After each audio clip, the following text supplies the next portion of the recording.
All right, let's jump right in. Today, we're heading to Gujarat, India to explore an absolutely breathtaking marvel from the 11th century. So when you look at this, what do you see? A magnificent ruin, maybe? Well, that's just the surface. This is the Sun Temple at Modhera, and it is so much more than that. It's really an enigma, a puzzle of science, art, and astronomy, all carved into sandstone. So what kind of secrets are we talking about? What's encoded in all that stone? Let's start digging in and decode this ancient marvel clue by clue. Okay, so our first clue, our first big reveal, it actually has nothing to do with the stones themselves. It's all about where this temple is, its incredibly precise location on the globe. Get this, the temple sits precisely on the Tropic of Cancer. I mean, exactly. And, that's no accident. This was a deliberate act of pure astronomical genius. The whole thing was designed to interact with the sun on very specific days of the year. And that brings us to the equinox. That moment twice a year when day and night are perfectly equal? This is the absolute key that unlocks one of the temple's greatest secrets. The entire structure was basically built to be a stage for this one celestial moment. Just try to picture it. You're there, back in the 11th century. It's the morning of the equinox. And as the sun rises, that very first ray of light shoots in a perfect, straight line, right through the main doorway, past all these massive halls, and bam, it perfectly illuminates what used to be a golden, jewel-encrusted idol of the sun god. I mean, what a divine spectacle. And to think, this was engineered over 1,000 years ago. So you've got this amazing cosmic alignment happening up in the sky.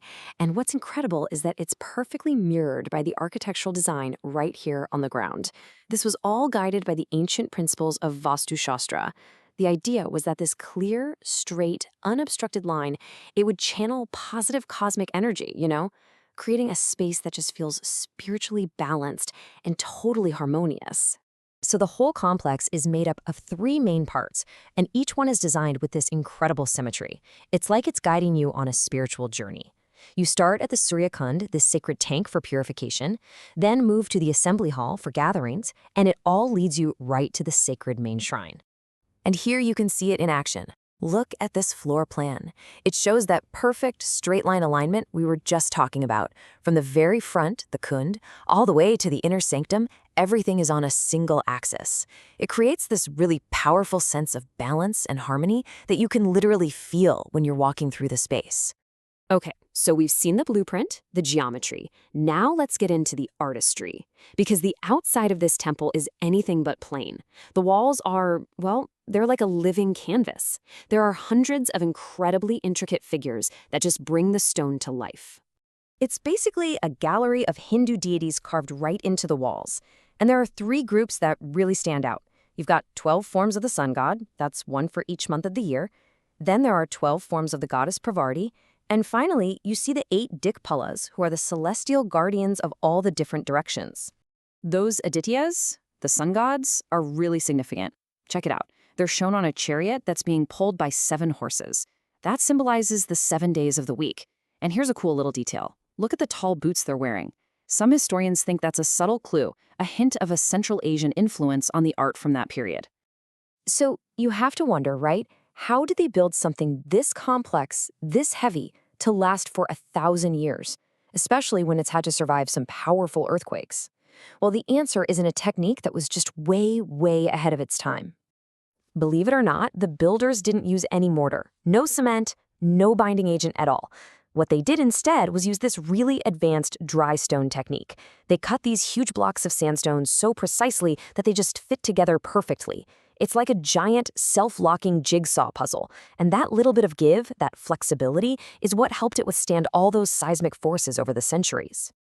And just remember, this incredible feat of both art and engineering, this was all done almost 1,000 years ago. We're talking 1026 to 1027 CE, during the reign of King Bhima I. People often call this period the Golden Age of Gujarat, and when you look at something like this temple, yeah, it's pretty easy to see why. Now, after invasions centuries ago, the temple isn't an active place of worship anymore. But don't think for a second that it's some dead monument. No way. Its spirit is absolutely alive and well today. every single year, it becomes this stunning, breathtaking stage for classical dance during the Modhera Dance Festival. I mean, those ancient stones become the backdrop for these incredible performances that connect a whole new generation to India's rich cultural traditions. How cool is that? And that brings us to this final, really profound thought from Sri Aurobindo. He said that this kind of architecture belongs to the past, and yet it goes forward too, something which belongs to the future. And that's exactly it. The temple at Modhera isn't just a relic. It's a timeless source of wisdom. It's this perfect fusion of art, science, and spirit, and it really reminds us that true genius, it just never fades. It really makes you think, doesn't it? What can these ancient blueprints teach us about building our own future?